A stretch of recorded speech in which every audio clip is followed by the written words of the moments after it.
ज्यांनी बाप या शब्दाचं महत्त्व राजकीय क्षेत्रात किती आहे हे संबंध महाराष्ट्राला दाखवून दिलं असे गोकुळभाऊ गीते। भारत माता की। परीक्षेत नाश्ता नंतर ठेवलाय का आधी करायचं राहिलाय वाटतं। भारत माता की। खरं अतिशय सुंदर कार्यक्रमाच्या निमित्ताने या ठिकाणी परीक्षेत असतील, त्यांचे सर्व सहकारी असतील, त्यांनी या ठिकाणी आम्हा सर्वांनाच सत्कारानिमित्त बोलवलं, त्याबद्दल प्रथमतः मी त्यांचे आभार व्यक्त करतो। ज्या भूमीमध्ये हा सत्काराचा कार्यक्रम होतोय ती येवल्याची पावन अशी भूमी। येवला म्हणजे अनेक कारणांसाठी जगभरात प्रसिद्ध आहे, त्यापैकी एक पैठणी उद्योगाचं माहेरघर म्हणून येवल्याला आपण ओळखतो। आणि जसे एक एक सुंदर धागे एकत्रित करून विणून एक सुंदर अशी पैठणी तयार होती, त्याच पद्धतीने या व्यासपीठावर बसलेला एक एक व्यक्ती वेचून या ठिकाणी अतिशय सुंदर कार्यक्रम घेण्याचं काम पारख भाऊ तुम्ही केलेलं आहे, त्याबद्दल सर्वप्रथम मनापासून तुमचे आभार व्यक्त करतो।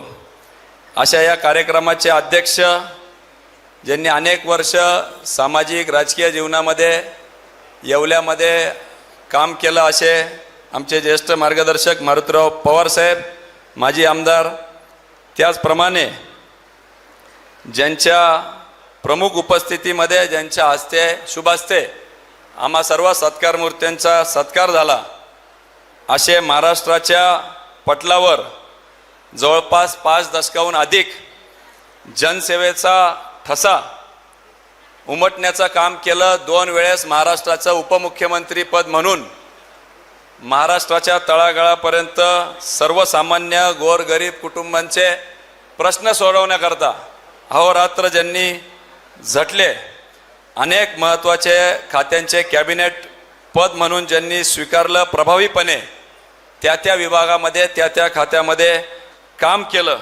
आणि एवढंच नव्हे तर 2004 पासनं येवला मतदारसंघाची ज्यांनी धुरा सांभाळली, गोकुळभाऊ म्हटले की त्यांच्या निवडीने नाशिकचं भाग्य बदललं, पण मी म्हणतो की नाशिकच्या वतीने आभार न मानता महाराष्ट्राच्या वतीने येवल्याकरांचे मी आभार मानतो की ज्यांनी सलग 5 वर्ष 5 टर्म ज्यांना निवडून दिले, आपल्या सगळ्यांचेच मार्गदर्शक आदरणीय नामदार छगनरावजी भुजबळ साहेब, त्याचप्रमाणे माझे विधान परिषदेतील सहकारी चंदूभैया रघुवंशी, त्यांचं देखील या ठिकाणी स्वागत करतो।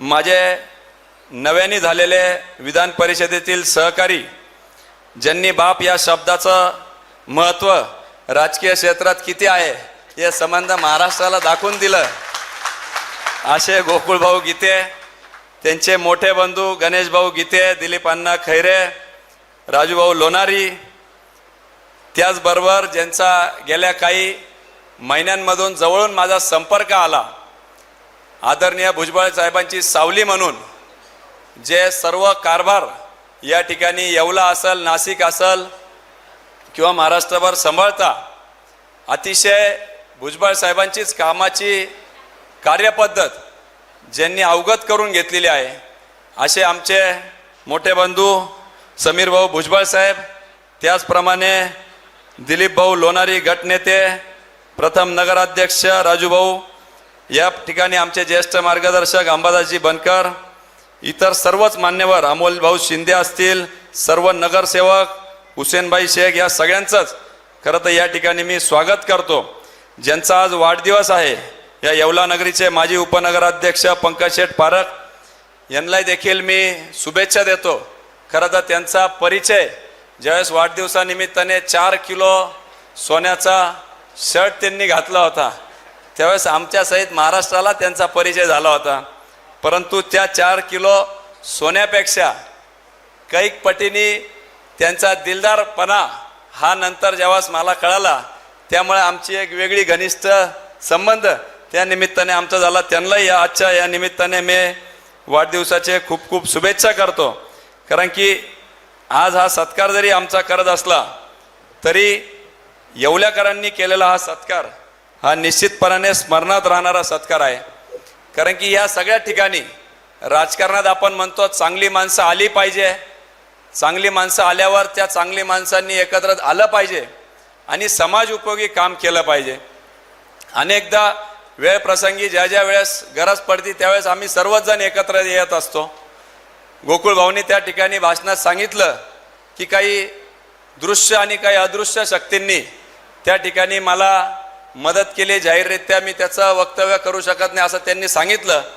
परंतु त्यांच्या वतीने मी या ठिकाणी जाहीररित्या आदरणीय छगनराव भुजबळ साहेबांचे आभार व्यक्त करतो की आम्हाला त्या ठिकाणी राजकारणामध्ये वाईट प्रवृत्ती बाजूला ठेवून चांगल्या प्रवृत्ती आणण्यासाठी आपण जो पुढाकार घेतला आणि गोकुळ भाऊ गीतेंसारखे एक चांगलं व्यक्तिमत्व त्या ठिकाणी सभागृहात पाठवलं, त्याबद्दल भुजबळ साहेब आपलं पुनश्च एकदा मी आभार व्यक्त करतो. राजकीय पक्ष पार्टी युती कुठलीही असली तरी लहानपणापासून आदरणीय भुजबळ साहेबांचं राजकारण जवळून पाहण्याचा योग आलेला आहे. आपल्या वैयक्तिक तत्वाशी कुठेही तडजोड न करता समाज हिताचा समाज उपयोगी निर्णय बेधडकपणे ते आजवर ते घेत आलेले आहे आणि निश्चितपणाने त्यांचं नेतृत्व फक्त नाशिक जिल्ह्यालाच नव्हे तर संबंध महाराष्ट्राला दिशादर्शक नेतृत्व असं आहे. आणि म्हणून आदरणीय साहेबांनी येवल्यामध्ये आल्यापासून अनेक मोठे कार्यक्रम खरं तर घेतले. आज आपण बघतो राज्य सरकार असेल केंद्र सरकार असेल अनेक वर्ष प्रलंबित असलेले पाणी प्रश्न त्या ठिकाणी मार्गी लावत आहे. पश्चिमेचं पाणी पूर्वेकडे वळवण्याकरता सगळेच राजकीय पक्ष त्या ठिकाणी प्रयत्नशील आहे. 47 वर्षापासून प्रलंबित असणारा नर्मदा पाणी वाटप तिढा केंद्रीय गृहमंत्री अमितभाई शाह असतील, आदरणीय देवेंद्र फडणवीस साहेब असतील यांनी त्या ठिकाणी सोडवला. परंतु आज जलनायक म्हणून आपण ज्यांना पदवी दिली अनेक पदव्यांपैकी एक असे आदरणीय भुजबळ साहेबांनी देखील या ठिकाणी नुकतेच 160 कोटी रुपये पाणी पुरवठा योजनेसाठी सरकारकडून उपलब्ध करून दिले. त्याबद्दल देखील आपण एकदा जोरदार टाळ्या वाजवून साहेबांचे आभार व्यक्त केले पाहिजे. कारण की आम्ही देखील राजकीय जीवनामध्ये काम करतो. 1-1, 2-2, 5-5, 10-10 कोटी रुपये निधी आणण्यासाठी चंदू भैया आपल्याला किती मेहनत घ्यावा लागते. परंतु सहजरित्या कधी कधी उपलब्ध झालं तर त्याचं महत्त्व कधी कधी आपल्याला कळत नाही. परंतु आदरणीय भुजबळ साहेबांनी या ठिकाणी केंद्राकडे पाठपुरा करून मोठ्या प्रमाणात हे काम केलेलं आहे. एवढंच नव्हे तर मांजरपाडा जळवलन वॉटर डायव्हर्जन योजना ही देखील मोठी समस्या होती, ती देखील साहेबांनी पुढाकार घेऊन त्या ठिकाणी काम केलेलं आहे. आणि म्हणून साहेब स्वाभाविकरित्या नाशिककरांसारखा आमचा देखील आपल्याकडून अनेक अपेक्षा त्या ठिकाणी आहे. शिर्डी कोपरगाव येवला हे काही फार लांब शहरं नाही. येवला कोपरगाव आमचे रोजच दळणवळण त्या ठिकाणी होत असतं. म्हणून येवला कोपरगावच्या दृष्टीने हा जो नगर मनमाड हायवे आहे साहेब, तुम्ही नाशिकला जाणारा कॉन्क्रिटीकरण केला परंतु इकडं नगरला जाणारा देखील खरं तर आमच्याही जिल्ह्यात अनेक नेतृत्व आहे. परंतु ती अपेक्षा आम्ही स्वाभाविकरित्या आपल्याकडून ती अपेक्षा करणार. कारण की सगळीकडे 4 लेन झालेला आहे. फक्त एवढाच येवला मनमाड आणि आपला कोपरगावला येणारा रस्ता हा दुहेरी मार्ग आहे. आणि आत्ताच काही दिवसांपूर्वी ट्रॅफिक जॅममुळे 12 तास तो साहेब मार्ग बंद होता. तर आपल्या पुढाकाराने तेवढा एक रस्ता चौपदरीकरण व्हावा ही या निमित्ताने खरं तर सत्कारानिमित्ताने आपल्याकडे अपेक्षा व्यक्त करतो. त्याचप्रमाणे Shirdi Kopargaon Yeola SKY sky corridor म्हणून साहेब आपण जर हा डेव्हलप केला तर TTT आपल्याकडे येवल्याला टेक्स्टाईल आहे, टुरिझम शिर्डीला आहे आणि आमच्याकडे ट्रेड आणि टेक्नॉलॉजी आहे, इंजिनिअरिंग कॉलेजेस आहे. त्यामुळं हा स्काय कॉरिडॉर म्हणून जर आपल्याला डेव्हलप करता आला तर निश्चितपणाने शिर्डीला येणारे टुरिस्ट या ठिकाणी येवल्यातील टेक्स्टाईल इंडस्ट्रीला देखील मदत होईल आणि कोपरगावला देखील त्याचा मदत होईल. म्हणून sky corridor Shirdi Kopargaon Yeola corridor म्हणून आपण विकसित करावं त्या दृष्टिकोनातून पावलं उचलूया ही देखील या निमित्ताने खरं तर साहेब आपल्याकडे मागणी करतो. आपल्याला सगळ्यांना ज्ञात आहे की आपल्याला साहेबांचे विचार या ठिकाणी ऐकायचे आहे. परंतु हा जो काय सत्कार आपण येवल्याकरांनी केला त्याबद्दल निश्चितपणाने त्यांनी एक जबाबदारीचा सत्कार आहे. आमच्या जबाबदारीची जाणीव करून देणारा हा सत्कार आहे.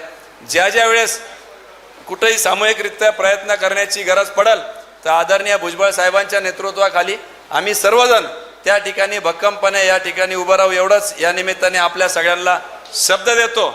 आणि जाता जाता भुजबळ साहेबांच्या शैलीत सांगायचं झालंच तर या ठिकाणी 2 ओळीत सांगतो की जिंदगी की असली उड़ान अभी बाकी है, जिंदगी की असली उड़ान अभी बाकी है, जिंदगी की कई इम्तिहान अभी बाकी है, अभी तो नापी है मुट्ठी भर जमीन हमने, अभी तो सारा आसमान बाकी है, अभी तो सारा आसमान बाकी है। खूप खूप धन्यवाद। जय हिंद, जय महाराष्ट्र। धन्यवाद विवेक भैया।